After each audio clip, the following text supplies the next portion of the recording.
ನಮಸ್ಕಾರ, ಇದು ಪ್ರವಾಸಿ ಪ್ರಪಂಚದ ಟ್ರಾವೆಲ್ ಬುಲೆಟಿನ್. ನಾನು ನಿಸರ್ಗ. ಈಗ ಹೆಡ್ಲೈನ್ಸ್.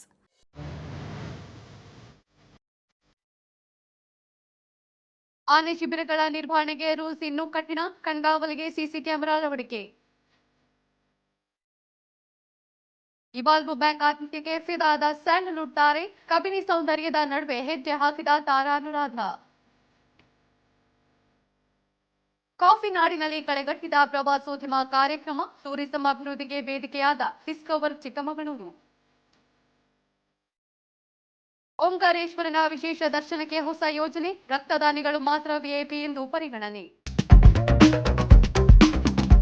ಆನೆ ಶಿಬಿರಗಳಲ್ಲಿರುವ ಆನೆಗಳ ನಿರ್ವಹಣಾ ಕೇಂದ್ರಗಳು ಮತ್ತು ಸಾರ್ವಜನಿಕರ ಭೇಟಿಗೆ ರಾಜ್ಯ ಅರಣ್ಯ ಇಲಾಖೆ ಹೊಸ ನಿಯಮಗಳನ್ನು ಜಾರಿಗೆ ತಂದಿದೆ. ಕೊಡಗಿನ ದುಬಾರೆ ಆನೆ ಶಿಬಿರದ ಘಟನೆ ಬಳಿಕ ಅರಣ್ಯ ಇಲಾಖೆ ಸುರಕ್ಷತೆಯನ್ನು ಬಲಪಡಿಸಲು ಮುಂದಾಗಿದೆ. ಈ ಹೊಸ ನಿಯಮಗಳ ಪ್ರಕಾರ ಇನ್ನು ಮುಂದೆ ಆನೆಗಳನ್ನು ವೀಕ್ಷಿಸಲು ಕನಿಷ್ಠ 30 ಅಡಿ ಅಂತರ ಕಾಯ್ದುಕೊಳ್ಳಬೇಕು. ಆನೆಗಳಿಗೆ ಸ್ನಾನ ಮಾಡಿಸುವುದು, ಮುಟ್ಟುವುದು ಅಥವಾ ಆಹಾರ ನೀಡುವುದನ್ನು ಸಂಪೂರ್ಣವಾಗಿ ನಿಷೇಧಿಸಲಾಗಿದೆ. ಗ್ರೀನ್ ಝೋನ್ನಲ್ಲೇ ನಿಂತು ಆನೆಗಳನ್ನು ವೀಕ್ಷಿಸಬೇಕು. ಪ್ರವಾಸಿಗರ ಎಲ್ಲಾ ಚಟುವಟಿಕೆಗಳನ್ನು ಸಿಸಿಟಿವಿ ಕ್ಯಾಮೆರಾಗಳ ಮೂಲಕ ದಾಖಲಿಸಲಾಗುವುದು. ಸಾರ್ವಜನಿಕ ವೀಕ್ಷಣೆಗಾಗಿ ಯಾವುದೇ ಶಿಬಿರದಲ್ಲಿ 10ಕ್ಕಿಂತ ಹೆಚ್ಚು ಆನೆಗಳನ್ನು ಪ್ರದರ್ಶಿಸಲು ಅವಕಾಶ ಇರುವುದಿಲ್ಲ ಎಂದು ಅರಣ್ಯ ಇಲಾಖೆ ತಿಳಿಸಿದೆ. ಚಂದನವನದ ಹೆಸರಾಂತ ನಟಿ, ರಾಷ್ಟ್ರ ಪ್ರಶಸ್ತಿ ವಿಜೇತೆ ತಾರಾ ಅನುರಾಧ ಕಬಿನಿಯ ಇವಾಲ್ವ್ ಬ್ಯಾಕ್ ರೆಸಾರ್ಟ್ಗೆ ಭೇಟಿ ನೀಡಿದ್ದಾರೆ. ಈ ಸಂದರ್ಭದಲ್ಲಿ ಕಬಿನಿಯ ಸಫಾರಿ ಕೈಗೊಂಡು ಅಲ್ಲಿನ ಪ್ರಾಕೃತಿಕ ಸೌಂದರ್ಯವನ್ನ ಸವಿದಿದ್ದಾರೆ. ಈ ಕುರಿತು ತಮ್ಮ ಇನ್ಸ್ಟಾಗ್ರಾಂನಲ್ಲಿ ಪೋಸ್ಟ್ ಹಂಚಿಕೊಂಡಿರುವ ತಾರಾ, ನಾವು ಇವಾಲ್ವ್ ಬ್ಯಾಕ್ ಪ್ರಾಪರ್ಟೀಸ್ನಲ್ಲಿ ತಂಗಿದಾಗಲೆಲ್ಲ ಅದು ಯಾವಾಗಲೂ ಅದ್ಭುತ ಅನುಭವವಾಗಿರುತ್ತದೆ ಎಂದಿದ್ದಾರೆ. ಇವಾಲ್ವ್ ಬ್ಯಾಕ್ ಆತಿಥ್ಯಕ್ಕೆ ಮನಸೋತಿರುವ ನಟಿ ವಾಪಸ್ ಆಗುವ ಮುನ್ನ ಮಾಲೀಕರಿಗೆ ಹಾಗೂ ಎಲ್ಲಾ ಸಿಬ್ಬಂದಿಗೂ ತಮ್ಮ ಹೃತ್ಪೂರ್ವಕ ಧನ್ಯವಾದಗಳನ್ನು ತಿಳಿಸಿದ್ದಾರೆ.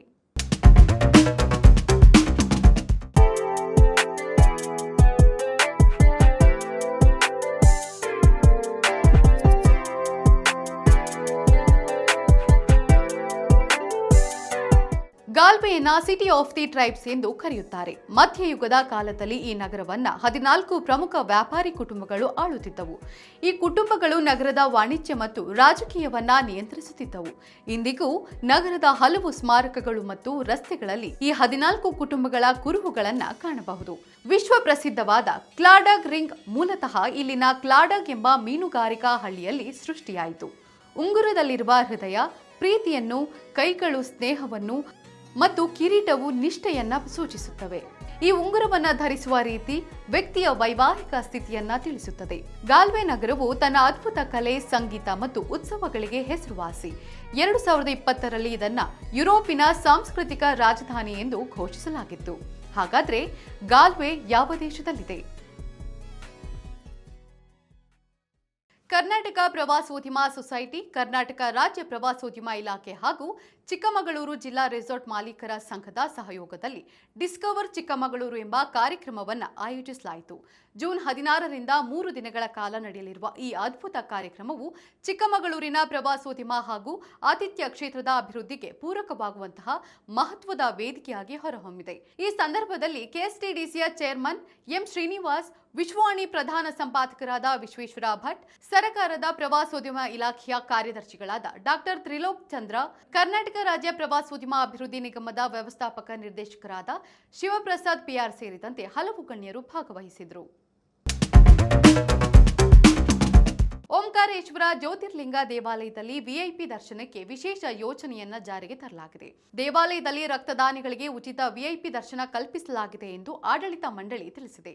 ವಿಶ್ವ ರಕ್ತದಾನಿಗಳ ದಿನದ ಅಂಗವಾಗಿ ಈ ಉಪಕ್ರಮವನ್ನ ಜಾರಿಗೆ ತರಲಾಗಿದ್ದು, ಜಿಲ್ಲೆಯ ರಕ್ತ ಬ್ಯಾಂಕ್ಗಳಿಗೆ ಅಗತ್ಯ ಪ್ರಮಾಣದ ರಕ್ತ ಸಂಗ್ರಹವಾಗಿದೆ ಎಂದು ಇಲಾಖೆ ತಿಳಿಸಿದೆ.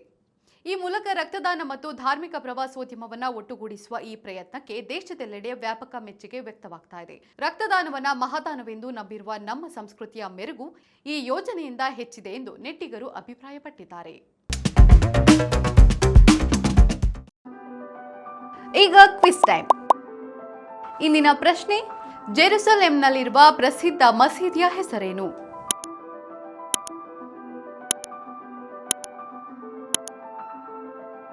ಸರಿಯಾದ ಉತ್ತರವನ್ನ ಕಮೆಂಟ್ ಮಾಡಿ ತಿಳಿಸಿ. ಇದಾಗಿತ್ತು ಇವತ್ತಿನ ಟ್ರಾವೆಲ್ ಬುಲೆಟಿನ್. ನೋಡ್ತಾ ಇರಿ ಪ್ರವಾಸಿ ಪ್ರಪಂಚ, ವಿಹಾರ್ವೇ ವಿಶ್ವ. ನಮಸ್ಕಾರ.